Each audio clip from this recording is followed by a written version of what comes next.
Olá, pessoal. Bom dia para vocês. Sextou finalmente, 7 horas da manhã, dia 7 de novembro de 2025. Nós estamos começando mais uma edição do Seu Desperta aqui pelo ICL Notícias, só para você terminar a semana muito bem informado. E ontem foi um dia bacana, né? Começou a cúpula dos chefes de Estado, que antecede a realização da COP30, e o Brasil já fez um golaço lá com duas coisas. Primeiro, a realização dessa instância de discussão que antecede a COP, que antes não existia, essa cúpula dos chefes de Estado. Segundo, o fundo chamado TFF, o Fundo Permanente da Floresta, foi um sucesso desde o seu lançamento. Só ontem, as promessas de apoio, de aportes de países que estão participando das discussões lá em Belém, elas já superaram metade da cota de 10 bilhões de reais para esse início, para essa largada do TFF, né? São duas propostas super inovadoras e o governo brasileiro, que os adversários diziam que iria começar nas cordas essa COP30 por causa das nossas contradições, está fazendo lá um golaço atrás do outro. Foi um dia de intensas reuniões entre o presidente Lula e chefes de organizações internacionais e também chefes de Estado que já estão em Belém. E olha, ao contrário daquilo que se previa, ao contrário de todas as previsões catastróficas, a COP30 é um sucesso. Ela já começou, não houve o colapso previsto para Belém e está tudo seguindo direitinho, né? Então o Brasil segue na sua condição, né, de realizador desse evento, de patrono dessa COP, ainda tendo que explicar algumas posições contraditórias. Mas, no geral, antes da abertura, o placar já antecipa uma goleada que deve sim acontecer, apesar das ausências ilustres, né? Que não teremos. Por exemplo, a do presidente dos Estados Unidos, Donald Trump, que é um antiambientalista convicto e não vai participar. E começa hoje, lá em Brasília, o período de julgamento dos recursos de Bolsonaro e dos outros 6 dos 7 réus do núcleo 1 da trama golpista, né? Então, o julgamento será pelo plenário virtual do Supremo Tribunal Federal e a votação já está aberta, né? Essa é a última etapa antes que Bolsonaro seja finalmente recolhido aos costumes para começar o cumprimento da sua pena. E olha, quem está numa situação muito ruim é uma celebridade da internet, é o Rodrigo Manga. Você já ouviu falar dele? Se você não ouviu falar dele é porque talvez você não mora em Sorocaba, porque lá em Sorocaba todo mundo conhece.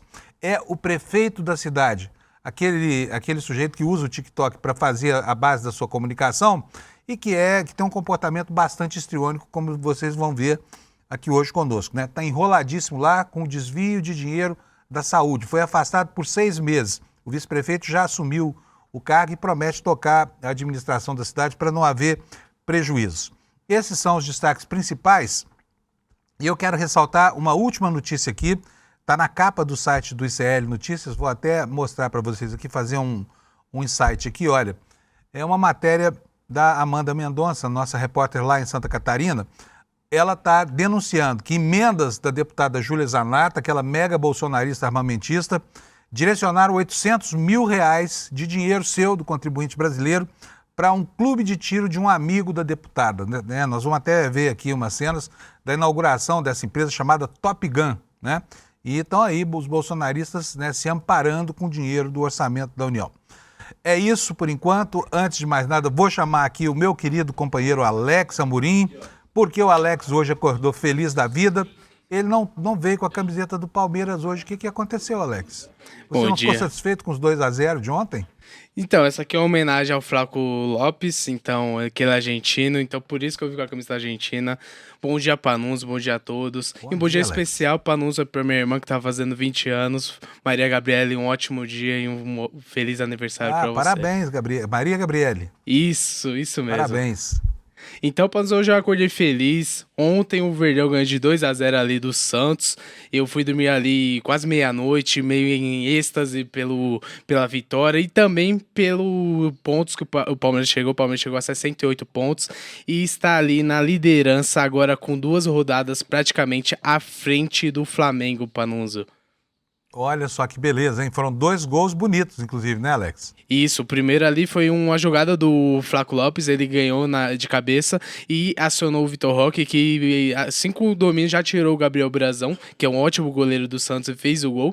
E o segundo gol foi o golaço ali do Vitor Roque, no acionamento ele foi acionado e ele deu uma cobertura ali e finalizou o placar de 2-0 ontem ali no Allianz Parque. Lembrando que o Santos, com a derrota, Panunzio é o primeiro colocado ali em 17º para ser rebaixado com 33 pontos. O primeiro que você fala é o último, né? É o último colocado na tabela ali. Tá na bica do abismo, né? Isso, ele tá em 17º ali na tabela com 33 pontos e foi um jogo muito diferente porque o Santos começou bem, Panunzio, ali o Palmeiras começou com ímpeto ali até os 15 minutos do primeiro tempo, porém depois o Santos conseguiu equilibrar as forças e o primeiro tempo terminou empate, mas no segundo tempo o Palmeiras com o Vitor Roque e essa dupla Flaco Roque, que é conhecida pela torcida e pela imprensa também, deu essa alegria aos torcedores do Palmeiras ontem, que estavam no Allianz Parque e eu que estava de casa, Panunzio. E o Neymar, hein? Cadê o Neymar? Então, Preocupado com ele, a gente não ouve falar mais de Neymar. O que tá acontecendo, Alex? Então, Panunzio, Desculpa, o pessoal fala que eu pego muito no pé do Neymar aqui, mas não é para pegar no pé de um jogador como esse, que se diz jogador ainda. Nem Sim. jogador ele é mais, né? Mas enfim, foi um péssimo negócio pro Santos, porque na medida em que o Neymar chegou, o Santos saiu, né? E esse resultado de ontem que coloca o Santos na beira do precipício é o sinal dessa era Neymar, né? Na volta do Neymar ao Santos. Isso, então, Panunzio, desde que voltou aqui pro Brasil, o Neymar tá batendo a tecla que é contra o gramado sintético. Ele vem se machucando diversas vezes fora do gramado sintético, se machucando no gramado natural e tudo. Ontem ele foi poupado porque ele pediu para a diretoria não jogar no jogo, não jogar ontem no Allianz Parque por conta do gramado sintético, e ontem ele treinou normalmente, mas ele não foi relacionado pro jogo. Teve até a diretoria ali, a comissão técnica queria que o Neymar estivesse presente ali no Allianz Parque, mas ele teve algum evento com um patrocinador, então os patrocinadores estão acima do clube e ele nem foi no Allianz Parque. Óbvio, muito melhor ganhar o dinheiro do que jogar a bola, né? Sim. Me espanta ainda ter patrocinador para esse cara, não joga nada. Enfim, ele não jogou e o Santos perdeu. Se tivesse jogado, ia perder também e vai ser rebaixado. O Santos está na bica de ser rebaixado aí. É uma pena, porque o Santos tem uma torcida grande que deve estar muito decepcionada com o que está acontecendo com o clube, né? Sim, o Caio Alex. Marinato, o Chico Sá deve estar tristes hoje. Eu tava até conversando aqui com o Caio. Isso mas é uma treta interna, viu, gente? Caio Marinato e Chico Sá é treta interna aqui, das boas. São santistas, mas eu creio que o Santos tem a oportunidade, tem alguns confrontos diretos ali contra a Juventude e Sport, então tem a chance de escapar, mas vamos aguardar o andamento do Campeonato Brasileiro, Panunzio. Eu senti um veneninho assim, seu, desse vamos aguardar aí. Em todo caso, vamos aguardar, né? Isso mesmo. Muito e antes, bom. Panunzio, antes de finalizar, teve ontem também Fluminense e Mirassol 1-0 Fluminense. Teve o clássico ali entre Ceará e Fortaleza 1-1. E também teve o Palmeiras 2, Santos 0. E caso você queira verificar a tabela ou informar para algum amigo de trabalho, algum colega próximo, está aí, tira um print, a gente consegue ver o Santos ali em 17º com 33 pontos, Panunzio. E quem tá lá em primeirão? Palmeiras com 68 pontos. E o Flamengo com? 65. Eita, nós. Vamos ver, hein? Vai ser uma briga boa aí, até o final, hein, Panunzio? Vamos nessa. Final de Libertadores aí, né? Sim. Também. Dia 29 de novembro, às 6 horas da tarde, o horário foi alterado. Eu já estou ficando ansioso. Panunzio, eu sonhei de ontem pra hoje que o Palmeiras ganhava essa final por 3-0. Vamos conferir daqui a pouco, depois da final. Final dia 29. Aparece aí, Alex. Cadê você? Sumiu? Volta aí, dia 29, né? Lá em Lima, no Peru. Isso mesmo, dia 29 em Lima, no Peru, Panunzio. E me conta uma coisa, as negociações para tentar trazer esse jogo para o Brasil não deram em nada ainda? Eu acho que não vai dar em nada para nós, porque é algo mais político ali entre as entidades e tudo. Eu acho que vai manter ali em Lima e Peru. Pode ser que nas próximas edições a CBF tenta trazer a final aqui para o Brasil, porém eu acho que é meio difícil, já que resta apenas 3 semanas ali para essa final, Panunzio. Beleza, Alex. Maravilha. Boa sexta para nós, né? Bom programa para você aí. Gente, vamos começar falando da meteorologia, como faço todo dia aqui. O mapa hoje tá rajado, tá bonito pra caramba o mapa do Brasil, todo colorido aí, ó. É uma pena que essas áreas aí, quanto mais coloridas, pior é a notícia, né? para quem gosta de sol escaldante no céu e tudo mais, não. Toda essa faixa em verde aqui que sai lá da cabeça do cachorro e vem até o litoral do Espírito Santo e da Bahia. Chuva pesada hoje, né? Na faixa verde que circunda essa faixa verde mais escura, nós teremos chuvas também. Na faixa amarela, nós teremos tempo nublado com menos chuva, né? E o tempo vai ficar estranho hoje lá no Rio Grande do Sul. Está cheio de alertas aqui no Rio Grande do Sul e eu vou começar por aqui a mostrar para vocês. Olha só, vamos aqui para o mapa dos alertas. Temos aqui, olha, um alerta de chuvarada no oeste baiano e também no norte de Minas. Outra faixa grave aqui no Rio Grande do Sul, olha, com 3 alertas diferentes, tá? 2 de tempestade severa, tá aqui, vamos ver, olha, acumulado de chuvas na região mais a oeste do Rio Grande do Sul, no centro do estado e na zona litorânea, ventos costeiros e alerta de tempestade, tá bom?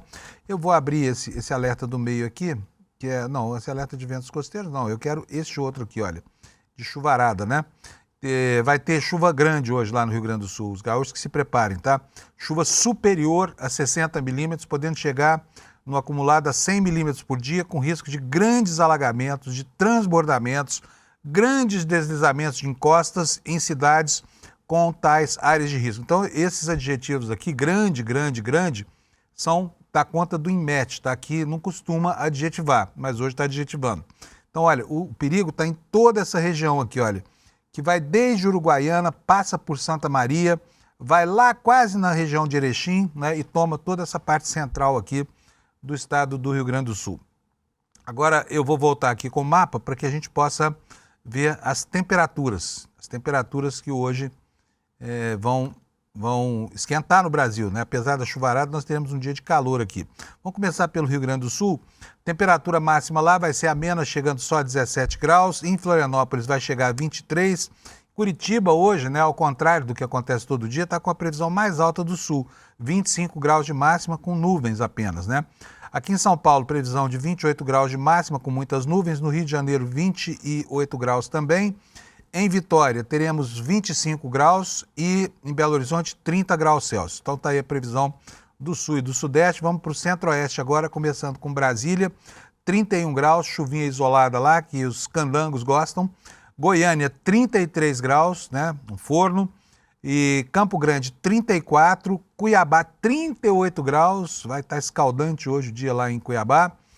Em Porto Velho, 34 graus, Rio Branco também 34, Manaus 36, em Boa Vista 37 graus, Macapá 33, lá em Belém, sede da COP, 35 graus, ontem estava 39 graus em Belém, quer dizer que hoje vai dar um refrigério lá o clima, né?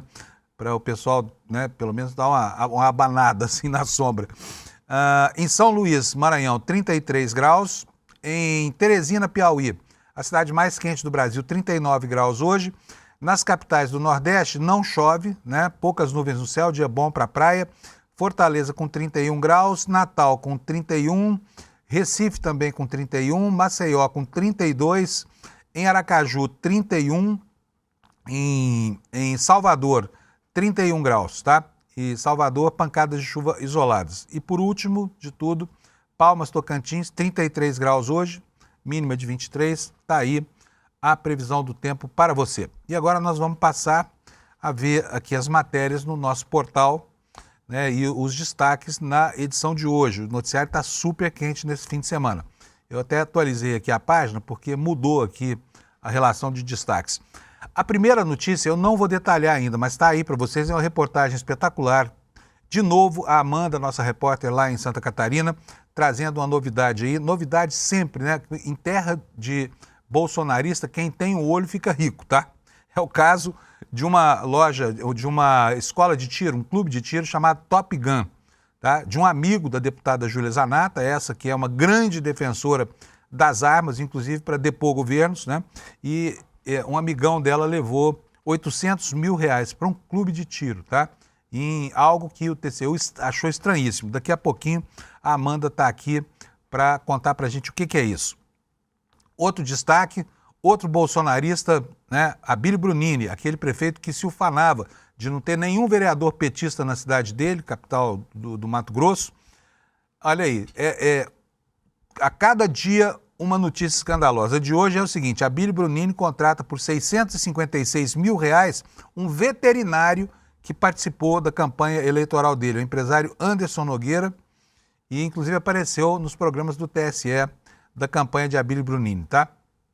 Destaques secundários aqui na primeira página do ICL Notícias: o STF julga os recursos de Bolsonaro e dos outros 6 réus do núcleo 1 da trama golpista a partir de hoje no plenário virtual. Prefeito de Sorocaba, o prefeito TikToker, prefeito Rodrigo Manga, esse tá encrencadíssimo, né? Foi preso ontem um amigo dele, recebeu um depósito de quase R$300 mil aí na conta, dinheiro desviado da saúde de Sorocaba. E o prefeito, que já vinha se enrolando em 3 outras operações da Polícia Federal, agora foi definitivamente afastado por 6 meses do seu cargo lá, para que possa ser apurada a ação criminosa desses lobistas que desviam dinheiro da saúde das pessoas em Sorocaba, tá bom? O governador de São Paulo, Tarcísio de Freitas, está vendendo terras públicas aqui, terras devolutas que foram invadidas há muito tempo por fazendeiros por um valor irrisório, tá? 10% do preço em São Paulo. É uma pichincha que só os amigos de Tarcísio conseguem, tá?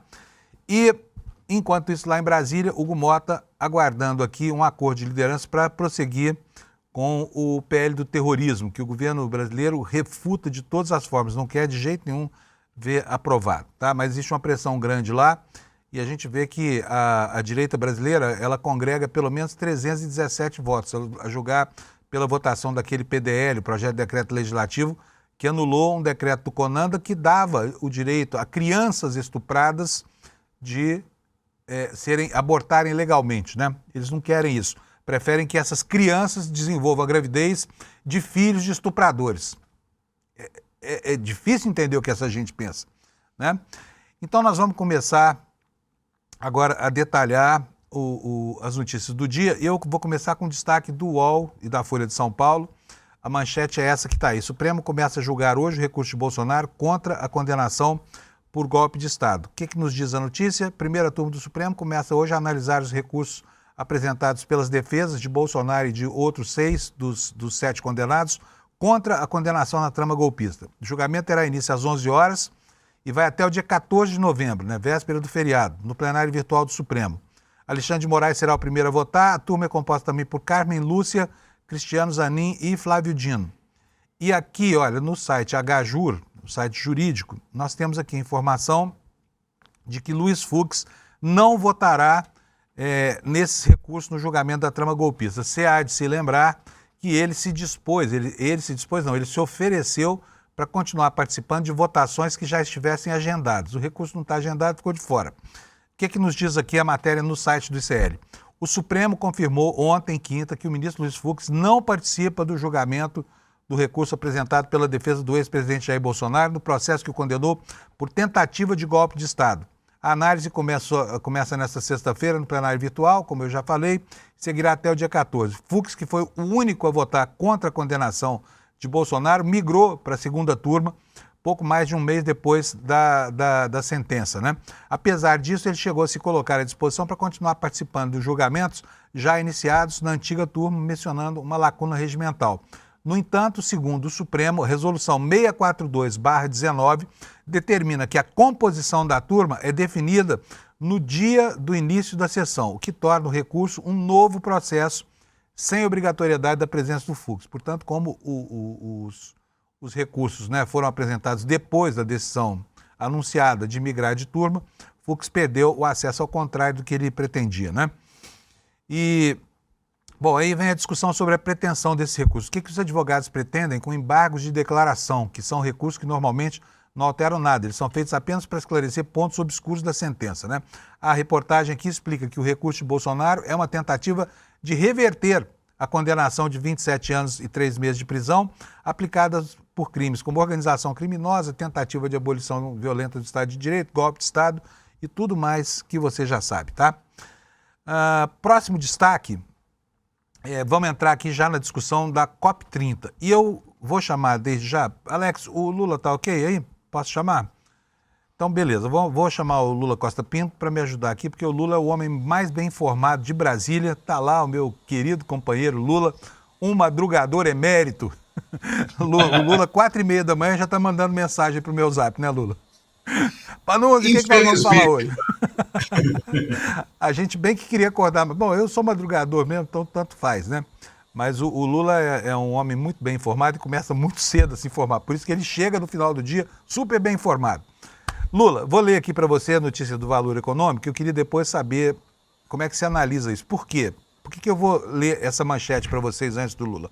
Porque havia uma expectativa de que o Brasil fosse se enrolar nas próprias contradições e seria um anfitrião muito complicado na COP30. E ontem já saiu dando de goleada aí, né, com a apresentação do tal do TFFF, que é o Fundo da Floresta para Sempre. É um nome curioso, é uma sigla em inglês. E o presidente Lula conseguiu encontros interessantíssimos. Inclusive, está aí a informação que esse fundo de florestas já conseguiu preencher metade da meta. Hein? Horas depois do anúncio, já tinha promessas suficientes de aportes de 5,5 bilhões de reais. É o que está noticiando aí o jornal Valor Econômico para uma meta, né, pretendida de 10 bilhões de reais, o que se implica que ao longo dos próximos dias essa meta pode ser inclusive superada, né, Lula? Começamos bem, não houve a tragédia que se esperava nas hospedagens em Belém, houve problemas, mas a tragédia que se esperava não houve, né, Lula? Isso, Fábio. A COP30, do ponto de vista político para o Brasil, já é um sucesso, né? E do ponto de vista político interno para o presidente Lula, para o governo, também é um sucesso, porque ela está acontecendo. Hoje se encerra a presença dos chefes de Estado em Belém e depois que eles saírem, começam as reuniões de trabalho que se estendem por toda a semana que vem, que vão definir os compromissos fundamentais.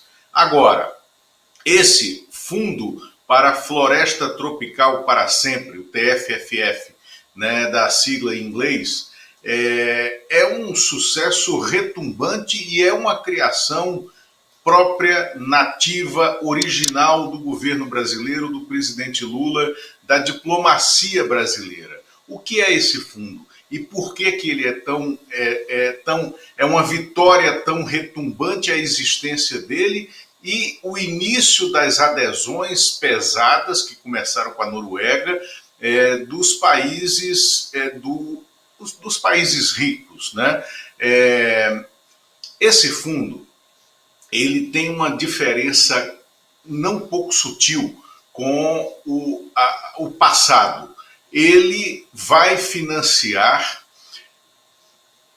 povos locais, ele vai financiar a manutenção da floresta em pé em todas as florestas tropicais do mundo e dando resultado financeiro aos seus investidores. Os países que estão fazendo aportes para esse fundo não estão dando dinheiro para projetos a fundo perdido que serão executados nas áreas tropicais.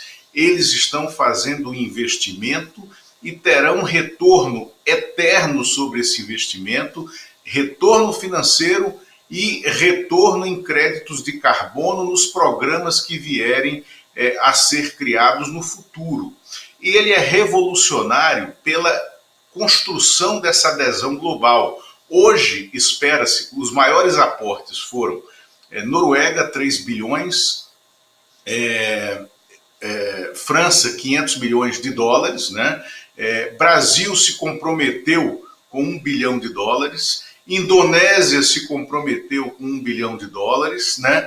Mas hoje espera-se que a Alemanha faça o anúncio de um aporte que pode chegar a 2 bilhões de dólares. Espera-se também aportes muito significativos da Arábia Saudita, de países do Oriente Médio, de Emirados, né, produtores de petróleo, sobretudo da China. Espera-se um aporte significativo da China, que está com um comparecimento muito suave ainda nesta COP, e a China tem um papel central pelo antagonismo com os Estados Unidos. O Donald Trump não veio, né? E além de não ter vindo, ele criou com essa disputa bélica no Caribe, com a Venezuela e a Colômbia, né? Ele criou um problema regional. Então, espera-se que os Estados Unidos tenham um antagonismo muito mais forte e pesado também da China, com um anúncio de um aporte decisivo para esse fundo que o Brasil criou e que, do ponto de vista da preservação da floresta, ele é revolucionário. E ele é, em si, um sucesso, ou a prova do sucesso dessa COP30, que pode avançar muito mais, porque os números que serão divulgados do aquecimento global na semana que vem, eles são preocupantes, eles são alarmantes. A Terra viverá em 2025 o segundo ano seguido, consecutivo em toda a história, de ultrapassagem daquele limite de aquecimento acima de 1,5 graus Celsius, né, em relação à era pré-industrial. E se estima agora que, se nada for feito de maneira mais forte e decisiva, a partir de hoje, a partir deste ano, a partir desta COP, a gente chegue, ou talvez não chegue, né, ao fim deste século com um aquecimento superior a 2,35 graus Celsius, o que inviabiliza a vida sobre a Terra. Tomara que não chegue a esse quadro assustador que está vindo aí no nosso horizonte, hein, gente? Já está, porque nós temos visto nos últimos dias os climatologistas do mundo inteiro avisando que o patamar de 1,5 graus ou já foi ultrapassado ou está na iminência de ser ultrapassado, dependendo da metodologia, né? Quero mudar de assunto, nós já falamos bastante sobre a COP, Lula. É o seguinte, aconteceu um movimento curioso em Brasília essa semana, porque o governador que é bolsonarista, o governador de Brasília que é bolsonarista, mandou um ofício para o Supremo Tribunal Federal requisitando exames da saúde do Bolsonaro em face das especulações, porque não há nada decidido nesse sentido, de que ele poderia ser recolhido à Papuda, né? E ontem a Câmara Legislativa do Distrito Federal, como mostra essa reportagem aqui do G1 lá no DF, bota para nós na tela, obrigado, Alex. Após o pedido sobre Bolsonaro, os deputados distritais, que são os deputados estaduais lá do Distrito Federal, querem que o governo do DF mande fazer uma avaliação médica para todos os detentos da Papuda. Né? A pergunta que a Comissão de Direitos Humanos está se fazendo mas por que o governador só se preocupou disso com relação ao Bolsonaro, que é a hora de Bolsonaro, sabe? E estão pedindo para que todos os presos tenham um exame de saúde, afinal de contas, direitos iguais. Por que o Bolsonaro tem mais direito que os demais? Conta para nós, ô Lula, como é que começa essa última fase antes do aprisionamento de Bolsonaro? E eu queria saber se você tem mais informações sobre essa injunção do Ibanez para tentar dizer para o Supremo, olha, não traga ele para Papuda, deixa ele em casa mesmo. Bom, Fábio, primeiro vamos começar por um dado que as pessoas não fizeram ainda a ligação, né? O julgamento dos recursos se inicia hoje às 11 horas da manhã. O ministro Alexandre de Moraes vai depositar ainda hoje, nesta sexta-feira, o voto dele em relação aos recursos. Ninguém duvida que esse voto será pela rejeição de todos os recursos, de todos os apenados, inclusive o Jair Bolsonaro, né? E depois disso, os demais 3 ministros, porque, como você muito bem falou aqui, o ministro Fux não votará, serão 4 votos nesse julgamento, e a expectativa é que todos os recursos sejam rejeitados por 4-0, né? E depois desse julgamento, que se encerra teoricamente no dia 14, sexta-feira, mas pode ser encerrado antes, caso todos os ministros votem antes, inicia-se o prazo para o segundo bloco de recursos. Terá mais uma semana depois mais uma semana para o depósito dos votos, né, dos segundos recursos, e se espera que na semana que antecede o 15 de novembro, que é num sábado, ou seja, entre 12 e 14 de novembro, seria a data mágica para o encaminhamento do apenado, do já sentenciado Jair Bolsonaro para a cadeia. O ministro Alexandre de Moraes já pediu um parecer sobre os locais possíveis de prisão, e um deles, o mais evidente, até porque Jair Bolsonaro não tem curso superior, foi presidente da República, não tem curso superior, não tem direito à cela especial nesse nosso ordenamento jurídico que cria esse direito, não foi ainda julgado pelo Supremo Tribunal Militar, né, pelo Superior Tribunal Militar, e não tendo sido julgado pelo Superior Tribunal Militar, não foi designado para ele nenhuma cela militar. Então, ele terá que ser tratado como todos os mortais, como todos os comuns no Brasil.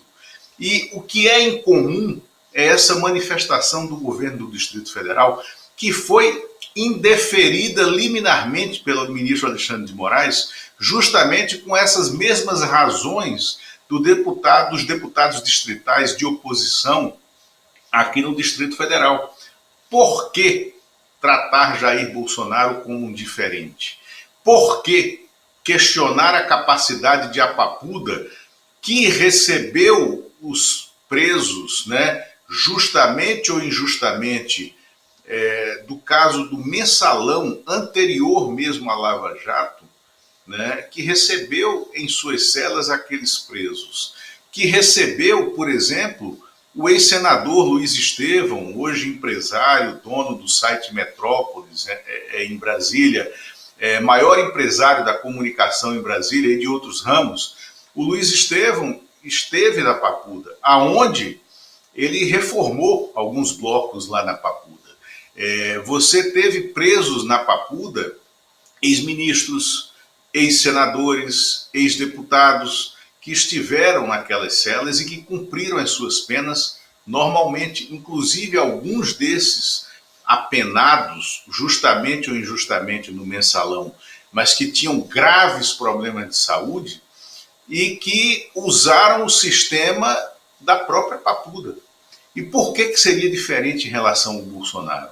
Eu vejo que há uma discordância. Agora de manhã mesmo, a senadora Damares Alves, né, que é daqui do Distrito Federal, entrou com um recurso já pedindo ao Alexandre de Moraes o direito de fazer visitas regulares a Jair Bolsonaro na Papuda. Então ela já, para acabar com esse desastre de imagem que o próprio Ibanez Rocha criou para ele, né, a Damares se antecipou e disse: opa, eu quero ir para Papuda, que é já para criar o fato, né, e ficar alimentando essa polêmica em ano eleitoral.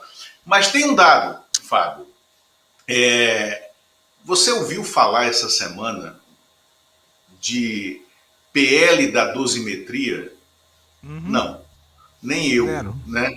Sumiu o Esse assunto, que é a chamada flor do recesso, né, sumiu completamente da pauta. Não existe PL da dosimetria, não existe anistia. O Bolsonaro foi julgado num processo democrático, jurídico, dentro da lei e da norma, teve todo o amplo direito de defesa, apresentou uma defesa pedestre, né, para os crimes que lhe eram imputados, foi condenado e está tendo seu processo terminado dentro do rito absolutamente legal, e ficou provado que aquela flor do recesso, né, da anistia ou do PL da dosimetria, era uma quimera de Brasília e se desmanchou no ar e não conseguiu tirar do túmulo, né, o Michel Temer e o Aécio Neves, que até tentaram, mas Aliás, morreram na praia. afundou mais ainda nessa cova rasa aí, onde eles estão, né? Onde jazem esses cadáveres da política insepultos que de vez em quando ressuscitam. Agora, ficou ruim mesmo, foi pro Paulinho da Força, né? Se prestar um papelão daquele, defender uma proposta que, na verdade, acho que o Temer e o Aécio sabiam que era uma roubada, por isso não se colocaram mais adiante desse assunto, né, Lula? Se fosse um deputado de um país de língua de castelhano, né, seria Paulinho Flaco, né, e não Paulinho da Força. Pablito de la Fuerza, não. Pablito é Flaco. É o Flaco. Muito bom. Lula, olha, um bom fim de semana para você. Brigadíssimo aqui por ter comparecido aqui, levantando cedinho nessa sexta-feira para informar a gente, tá bom? Abraço, Fábio. Abração, obrigado, tchau. viu, Lula? Bom, já, gente, nós vamos ter aqui a Amanda também, a Amanda Miranda, para falar com a gente sobre as aprontações dos bolsonaristas de Santa Catarina, tá? Tem matéria boa hoje no nosso site e você não perde por esperar mais uns minutinhos, ela vai estar conosco aqui, tá bom? Bom, olha só, eu falei agora há pouco sobre um pedido da Assembleia Legislativa, da Câmara Legislativa do Distrito Federal, sobre, né, o tratamento isonômico entre Bolsonaro e os demais presos da Papuda.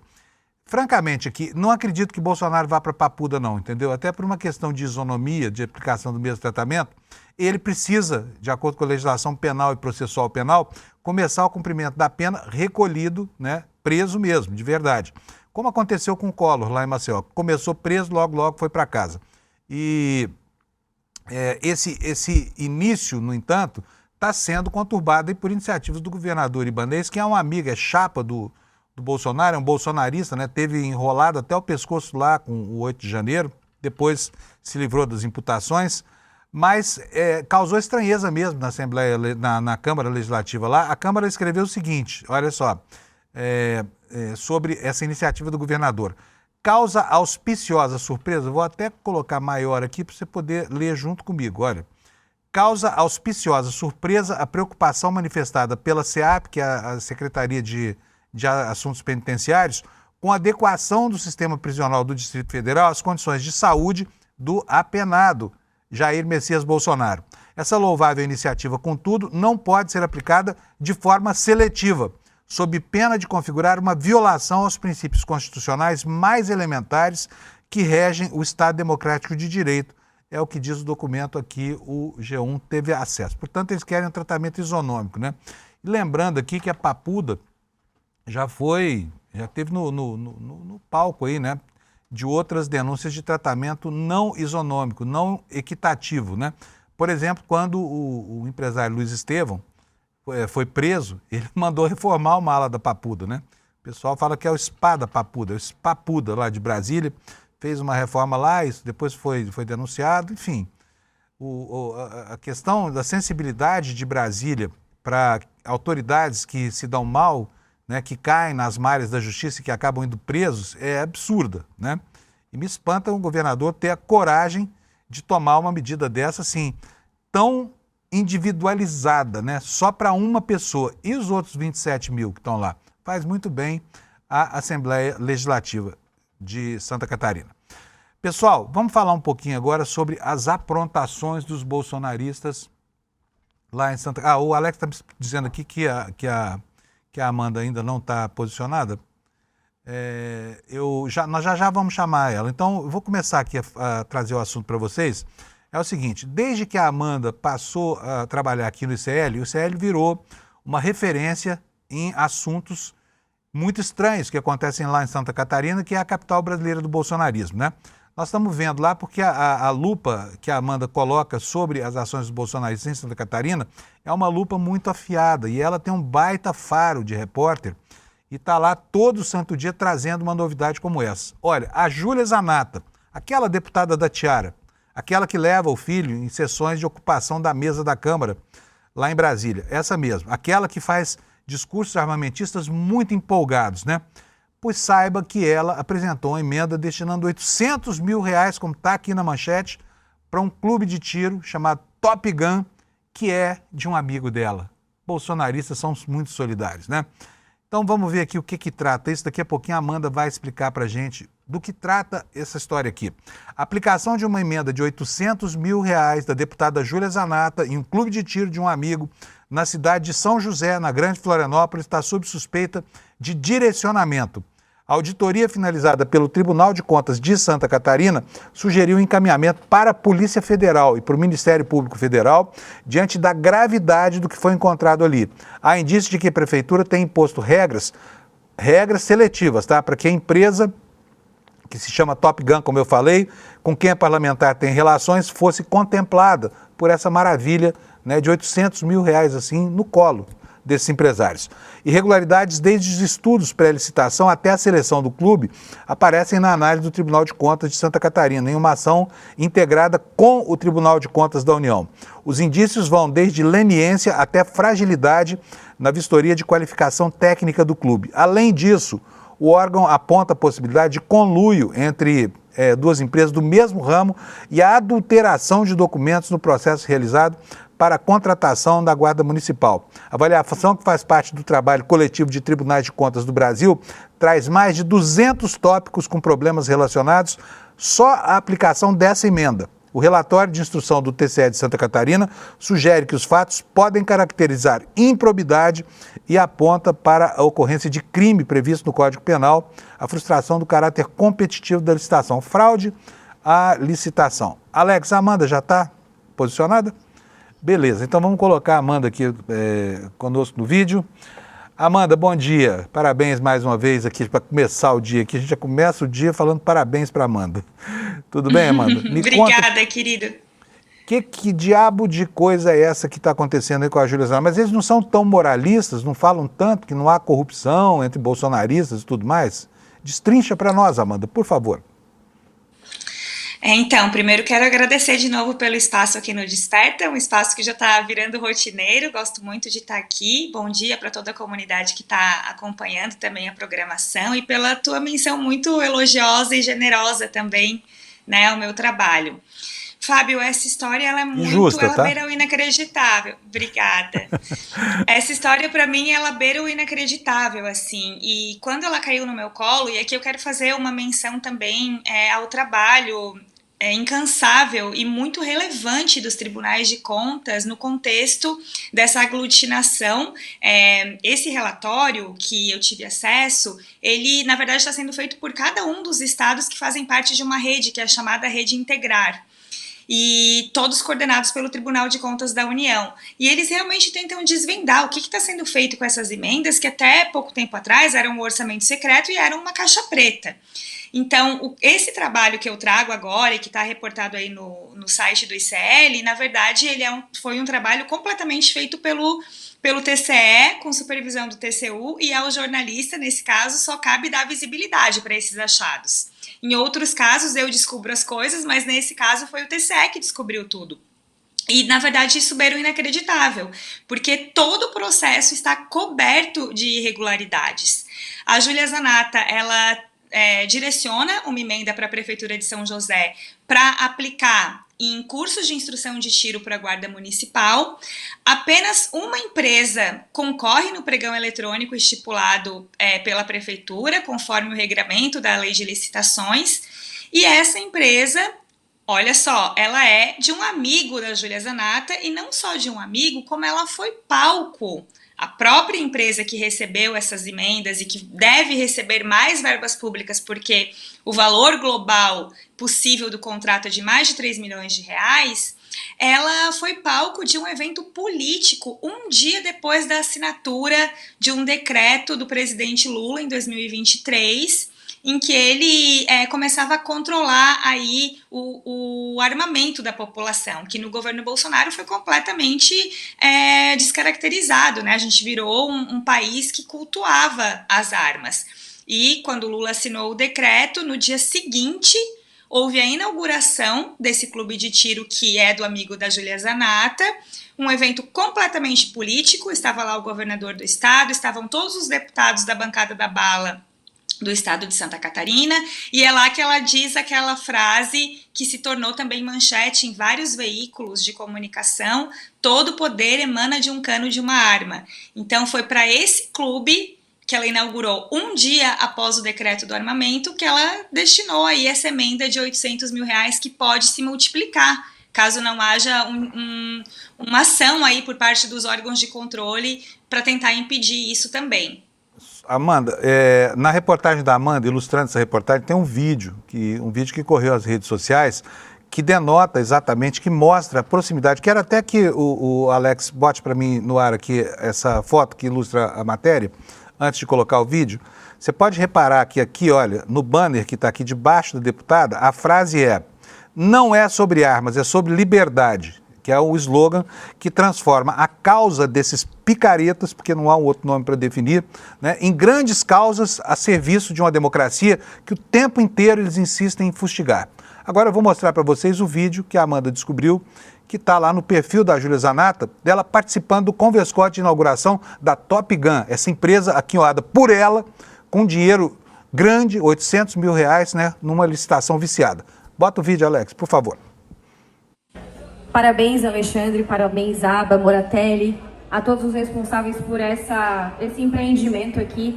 E baita dia hoje para inaugurar, um dia depois do decreto genocida do Lula, que quer desarmar o cidadão de bem, que é algo que eles já planejam há muito tempo. Mas quem imaginou, anos atrás, que nós teríamos um clube de tiro, um empreendimento ou tantos clubes de tiro como nós temos hoje? Quem imaginaria que nós teríamos tanto brasileiro armado, capaz de defender a sua propriedade, a sua família e, mais do que isso, disposto a lutar? Então não adianta, pessoal, a gente ficar choramingando, chorando embaixo da coberta que nada vai acontecer, nada vai adiantar. Nós precisamos estar mais unidos do que nunca, trabalhar e sim, fazer barulho, porque numa guerra assimétrica não existe solução. Existe resistência e fricção, incomodar. E essa abertura hoje aqui desse clube incomoda sim quem está tentando barrar os nossos direitos. Por isso, a gente vai continuar mais unidos e mais firmes do que nunca na defesa da nossa liberdade, porque eles sabem que todo poder emana do cano de uma arma. Muito obrigada. Obrigado, deputada. É um absurdo. Assim, sabe?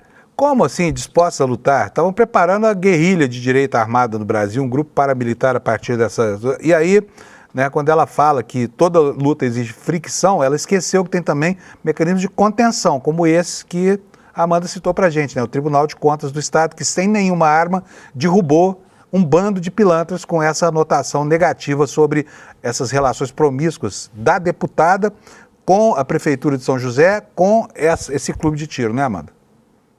Sim, e inclusive um fato que eu acho muito relevante também foi que este vídeo que ela postou para lacrar para o eleitor dela, para dizer, olha só, um dia depois da assinatura do decreto que deixa as regras do armamento mais rígidas, eu estou aqui afrontando uma determinação do presidente. Isso aconteceu porque o decreto previa uma determinada distância dos clubes de tiro de área escolar e este clube não respeitava essa questão da distância da área escolar, então ela esteve lá, fez esse vídeo para afrontar o decreto, para tentar lacrar nas redes sociais, e este mesmo vídeo virou uma prova constituída em todo o processo do TCE, porque foi a partir desse vídeo que a equipe de auditoria começou a suspeitar de algo que já estava ali presente no processo de várias formas, né? Eles conseguiam identificar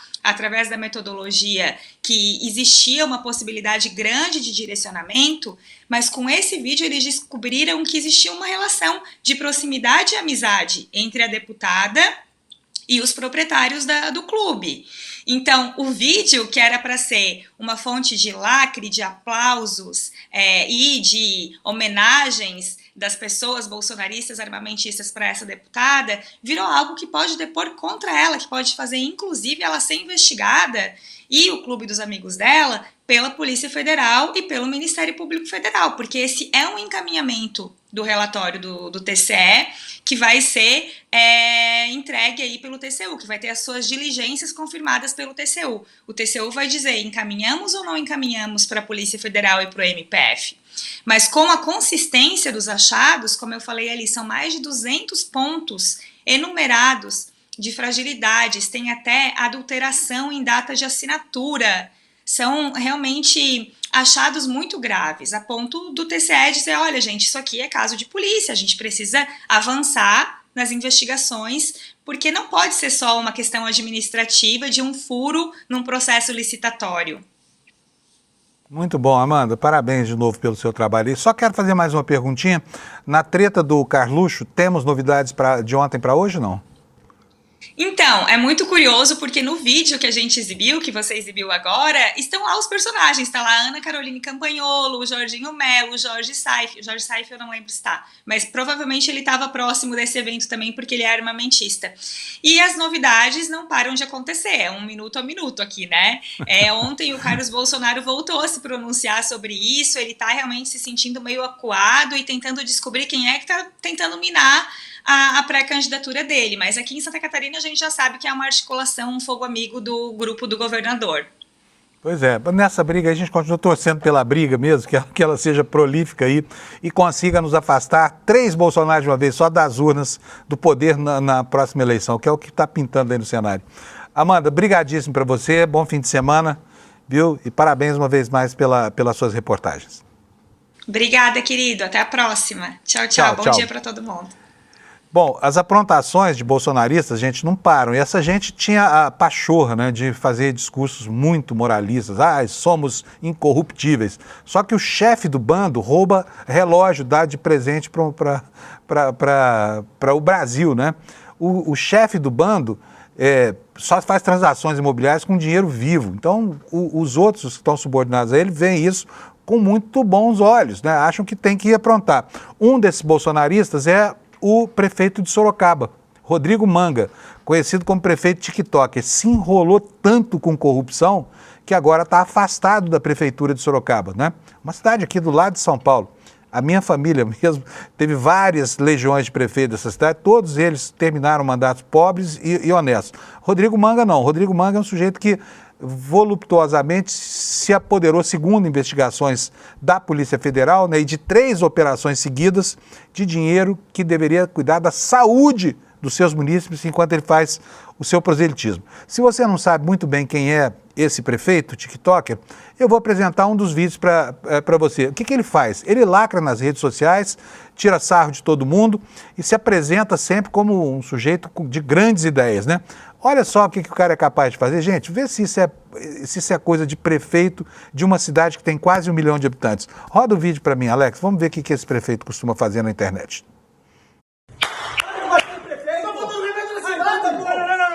Não, porque agora na cidade de Sorocaba tem um projeto inédito. Se você chegar no posto de saúde e estiver faltando remédio por qualquer motivo, porque o fornecedor não entregou ou qualquer outro, você vai poder pegar a receita em qualquer farmácia da cidade credenciada com a prefeitura, pegar o seu remédio e a prefeitura faz o Pix para a farmácia. Assim a gente movimenta a economia e atende você, município, para não ficar sem os medicamentos de responsabilidades do município. Gostou dessa ideia? Isso é inédito. Compartilhe esse vídeo. Vem morar em Sorocaba, vamos juntos fazer dessa cidade a melhor cidade do Brasil para se viver. Já começa em dezembro.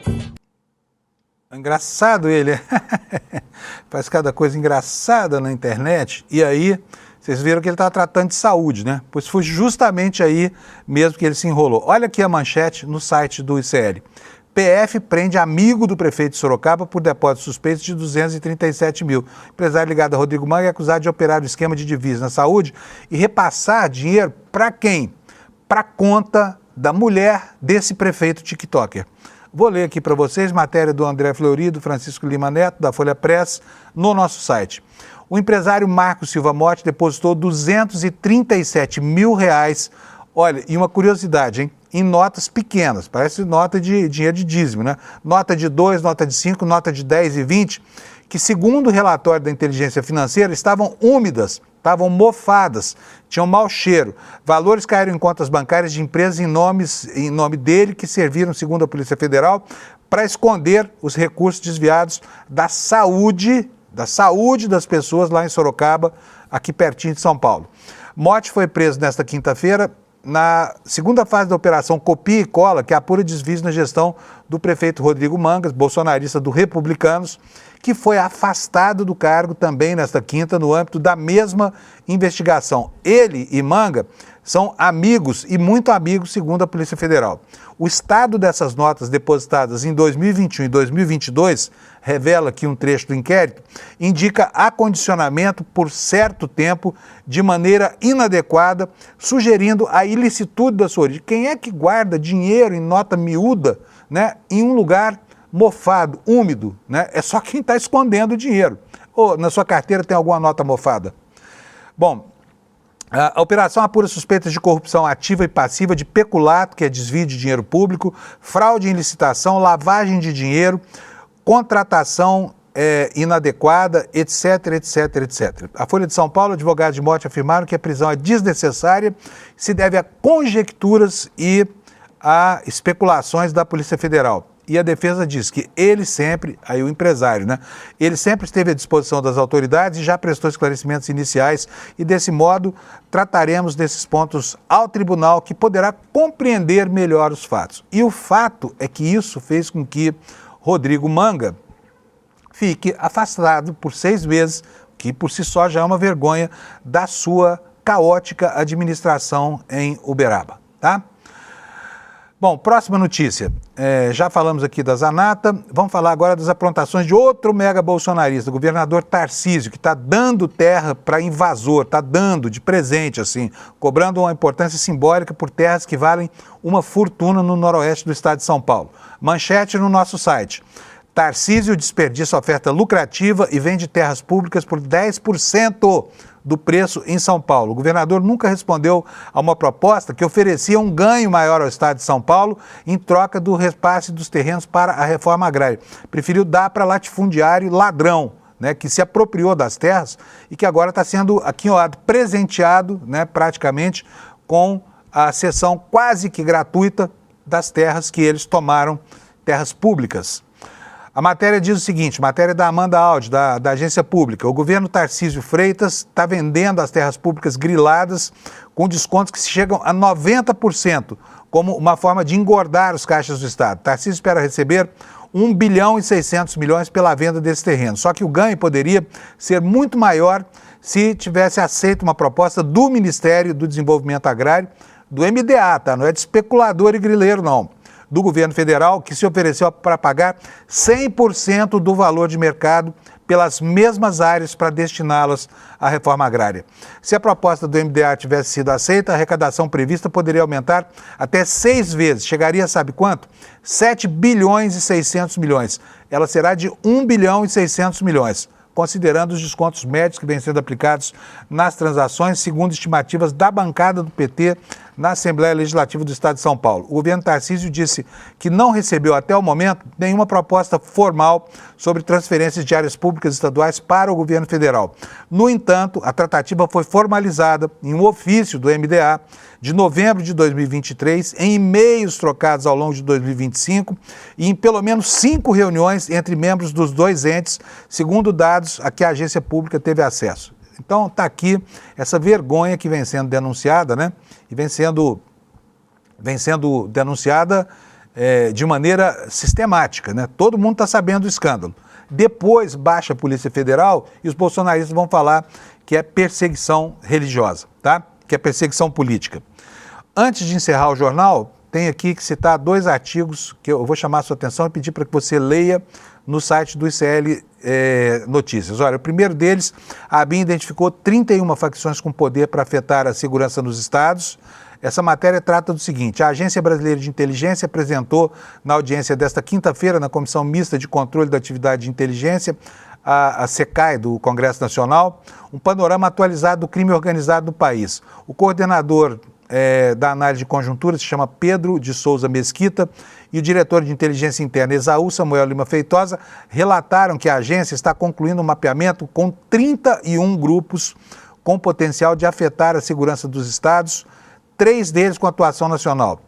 Pedro informou ainda que o relatório está na fase final de elaboração, deve ser concluído até o fim desse ano, com a apresentação prevista para o início de 2026, tá? A outra matéria do Kleber que eu gostaria de chamar a atenção de vocês é essa aqui, olha só, um projeto que assegura verba bilionária para militares avança com aval do Congresso Nacional. O que trata isso? É o projeto de lei complementar 204/25, destinando 30 bilhões de reais para projetos estratégicos de militares nos próximos 6 anos, fora do teto de gasto imposto pelo arcabouço fiscal. A proposta segue agora para a sanção do presidente Lula. E aqui, só para finalizar, quero deixar aqui a minha opinião sobre isso. Quando o assunto é educação, o Congresso é absolutamente reativo. Quando o assunto são privilégios de militares e investimentos na área de segurança, aí tudo bem. Não tem arcabouço fiscal, não tem limite de gasto, não tem essa conversa mole sobre déficit público na gestão do petista, tá bom? Gente, chegamos ao final, sexta-feira, né? Quero lembrar vocês do lançamento do livro do Eduardo Moreira. É só um jogo, eu já disse aqui ontem, anteontem, estou te convidando de novo para esse lançamento que vai acontecer no domingo, né, dia 9, às 8 horas da noite. O livro do Eduardo é muito legal. Trata da teoria da simulação, a teoria super em voga aí entre os que gostam de especulações filosóficas bem calcadas na física e na matemática, né? Sobre uma possibilidade que se chama teoria da simulação ou teoria da Matrix. Não vou dar mais spoiler, mas eu acho que você não vai deixar de participar desse evento. Domingo, 9 da noite, a horinha da pizza, você já deixa aqui, olha, os seus dados aqui no icl.com.br/livro e aí a gente manda um lembrete para você entrar na live em que vai ser feito o lançamento do livro do Eduardo Moreira, tá bom? Pessoal, bom fim de semana para vocês, muito obrigado pela audiência ao longo da semana, eu volto na terça-feira, tá? Na terça-feira eu estou de volta aqui com vocês às 7 da manhã, mas o Desperta vai estar aqui na segunda às 7 da manhã também, tá bom? Bom dia, obrigado!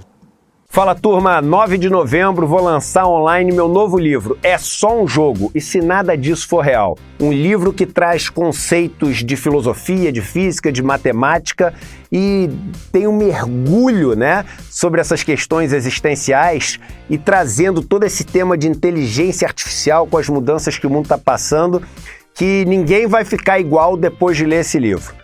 Bora todo mundo pro lançamento, o livro vai estar num preço super especial e quem adquirir o livro no dia do lançamento vai ter ele autografado em casa. Abraço.